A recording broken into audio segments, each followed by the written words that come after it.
আমাদের গণতন্ত্রের মা দেশনেত্রী বেগম খালেদা জিয়া।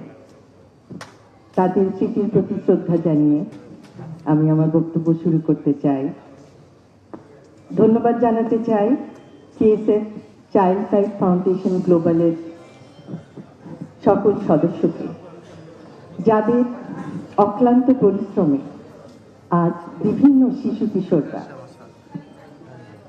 তাদের প্রকৃত চিকিৎসা অর্জন করে সুযোগ্য নাগরিক হিসেবে নিজেদেরকে গড়ে তুলতে পারছে। আমরা একটা প্রজেক্ট দেখলাম, শিশু স্বর্গ, সত্যি অভাবনীয়।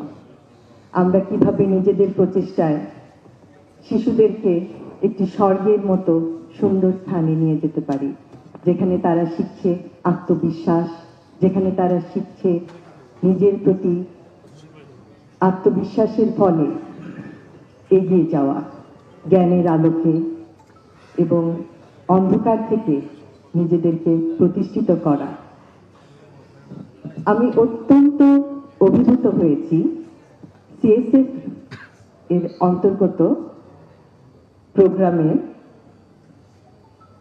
দুইজন যে বক্তব্য রাখলেন এবং একজন বললেন তিনি কবিতা লেখেন, তিনি আইটি সেক্টরেও কাজ করছেন।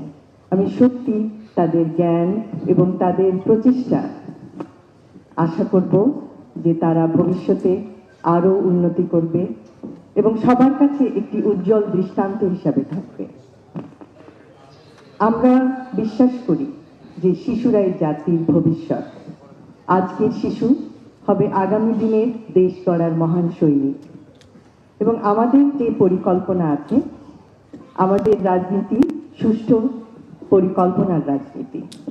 এবং আপনারা হয়তো জানেন যে সুস্বাস্থ্য বিভিন্ন জেলায় কিভাবে ছড়িয়ে দেওয়া হবে আমাদের পরিকল্পনার মাধ্যমে, এবং শিক্ষা ব্যবস্থায় one tap one teacher, happiness, শিক্ষার সাথে হ্যাপিনেসকে কিভাবে যুক্ত করা হবে, এবং এরকম বিভিন্ন প্রকল্পের মাধ্যমে জাতিকে স্বাস্থ্য, শিক্ষা এবং ক্রীড়াক্ষেত্রে আপনারা দেখবেন যে আমাদের পরিকল্পনায় আছে বিভিন্ন জেলায় ক্রীড়া প্রতিষ্ঠান গড়ে তোলা, যার মাধ্যমে সমস্ত শিশু কিশোররা পাবে খেলাধুলার স্বাদ এবং এইভাবে তারা স্বাস্থ্যে, শিক্ষায়, ক্রীড়ায় এগিয়ে যাবে।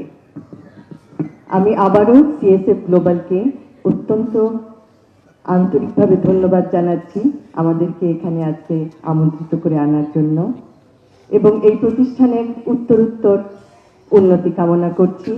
এবং সকল ভাই বোনেরা যারা এই প্রতিষ্ঠানের সাথে যুক্ত, তাদের উজ্জ্বল ভবিষ্যৎ কামনা করে আমার বক্তব্য এখানেই শেষ করছি।